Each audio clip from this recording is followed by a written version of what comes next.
The Language of the Soul by Robert Crosbie. The soul is pictured in the ancient teachings as the real self-man. There are many different conceptions of what man is and what the soul.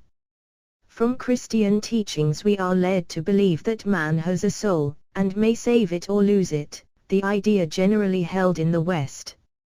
But the conception of the ancients, and that of Theosophy, which is a representation of this eternal idea, is different. The teaching is that man is a soul, that soul is in fact the one who perceives, that it is vision itself, pure and simple, unmodified, not subject to change, and that it looks directly on ideas.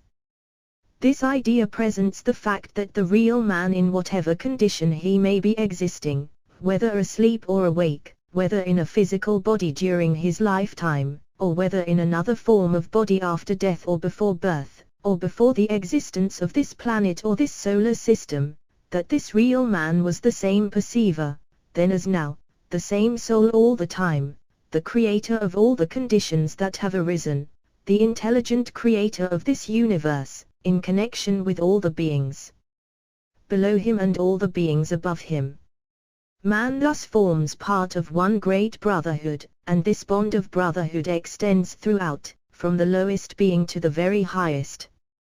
They are all souls, even the very lowest forms of matter are nonetheless souls, for in the lowest form of matter is the power to perceive, the power to act, the power to gain experience. The potentiality is the same in all, and that potentiality becomes a potency ever expanding as the soul increases its range of experience.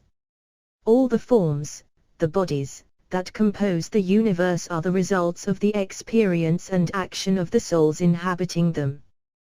They are all the instruments of the soul, and we always act with others in any grade or class of beings. There is that unity of action which produces a similarity of instrument. In these similarities of instrument we play upon and are played upon by beings of the same class in the fullest degree, and by lower and higher classes in a greater or less degree. So, taking this conception that the self is the same in each being, no matter how great that being may be, nor how low, we get another idea in regard to soul, that soul also represents the acquired experience gained through evolution by each and every class of being. Each individual being is not only self, but, in addition, the acquired experience gained through contact with all other beings. Realizing that there are individual souls, we can see that the only differences between souls are in their degrees of acquired experience. Taking the soul from this point of view, then, as the acquired experience of individuals, when we speak of God, or the Oversoul, the universal Oversoul, we simply mean the acquired experiences, or wisdom, of every soul and all souls.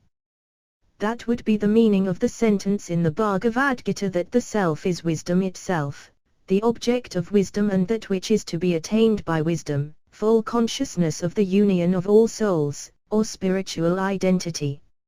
If we are to try to relate these conceptions to language we would, perhaps, have to clear up many ideas which we now hold. Supposing there is a real language of the soul, what would it be capable of expressing? Undoubtedly every experience through which it had ever been. Theosophy teaches the doctrine of reincarnation, of successive lives, both on this earth and in other states of substance and consciousness. Continuity of consciousness, or spirit, is preserved through all these states and environments, and the record of all that occurred in all these lives is present at all times in any one life in manifestation, because the self, the spirit, is present. The language of the soul would be capable of expressing all that we ever experienced. In those past lives we have undoubtedly spoken different languages from those we now speak. In those personal existences we used languages now altogether deserted and forgotten by us as persons. But the memory of those languages must be there, if we are a continuing self and preserve the continuity of experience gained, as well as the continuity of consciousness. Those old languages which we once used, in themselves amount to nothing, because any language and all languages are only the expression of the feeling and thought of the individual soul, his emotions, hopes, fears, ideas and aspirations. So there must be at all times behind any language whatever, the basis for it, the soul and its experience. Where is that recorded? It is impacted in the imperishable part of man's nature. It cannot be any spoken tongue whatever. What, then, is its nature? To understand these propositions we have again to consider the philosophy of Theosophy. Theosophy points out that matter is in 7 states or degrees of substances, and each of these with 7 substates, the whole ranging from the very finest, most plastic and enduring state down to the very coarsest, what we may call the material plane, or matter as it is known and suspected by us, with its many differing gradations and combinations. Man, as the highest and most evolved being concerned in the evolution of this solar system, is clothed in all these 7 states of substance derived from the original primordial substance, the homogeneous matter from which every form is evolved. These degrees of substance are indicated in the 7 colors of the spectrum, they are also pointed to in the 7 notes of the scale of music. The notes and colors are not exactly what we think they are, they represent the 7 great distinct states of matter. Sound itself, or light itself, represents the homogeneous state from which the 7 notes and the 7 prismatic colors are derived. Our colors and our musical notes are only replicas of these, their reflections or correspondences in this one state of matter and sound with which we are acquainted.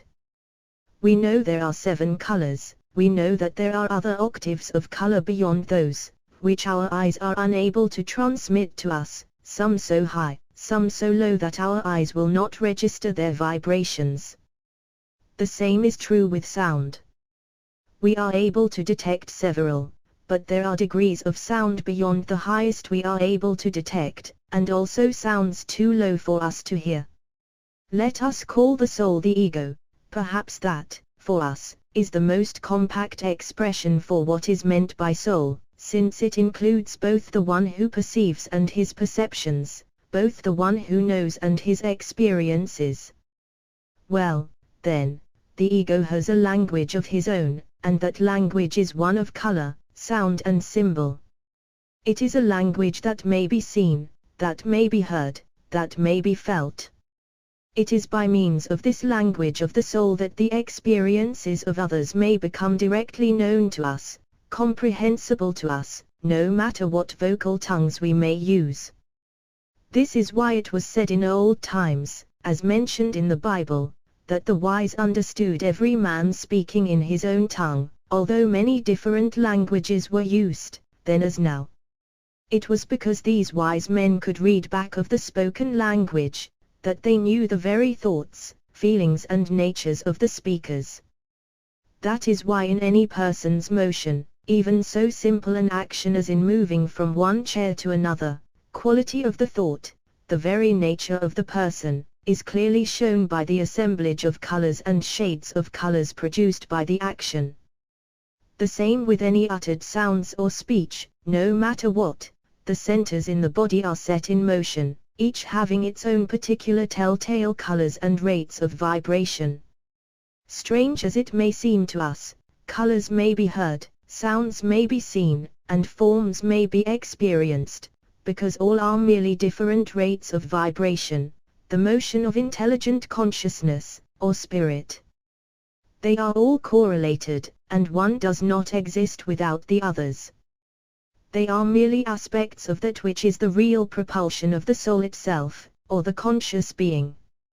So, in our thoughts we have a great combination of colors and sounds, constantly changing their form, or appearance. Our brain is the finest material instrument we use. It, like everything else we use, is an evolution. It is the organ of thought on this plane of substance where we are now acting. If we think high and noble thoughts, then our brains become very susceptible to that kind of use. Every kind of thought has its own particular rate and range of vibration, its own particular colors. If we were acquainted with ourselves, in reality, we could read thought as we now read a book. We could read thoughts as we now hear sounds. If our brains are trained to high thoughts while we are awake, if we try to understand what we really are while occupying this physical instrument, what this body of ours represents, what it is capable of, then gradually the brain will begin to respond to something of our higher knowledge. It will carry forward and transmit more and more of the language of the soul, of all the garnered experience of the past. The ideas that we have, even in regard to spirit and soul, to life hitherto, here and hereafter, are those we have been taught. They are nearly all personal and keep us entirely on the personal plane, the plane of merely physical existence. They give us no true ideas whatever of the real inner self. We have not yet begun to think, in any true sense, in any true direction, and it is only true ideas that will give us knowledge of the inner nature of man. Our habits are merely memory impacted in our nature, whether they be habits of body or habits of thought. We do not store knowledge anywhere but within ourselves, but sometimes we forget where we have hidden it, or we cover it up with a lot of the useless rubbish of mere mental activity. Most of our mental activity is applied solely to the things of this life, to things of the body, so mankind is continually moving along a false path. No being, however high, can prevent this, because each man is soul, is spirit, is consciousness, is of the highest, however he use and apply his powers. Theosophy endeavors to present to man what his real nature is, that he is first, last, and all the time spirit. Spirit means life and consciousness, the power to see, to know, to experience. We all have that. That is common to all of us. It is not separate in self, it is the one life in all beings of every grade. But we, as individuals, have evolved into individuals from the great ocean of life. We are individualized spirit, and so we each have a separate individual existence, which is continuous.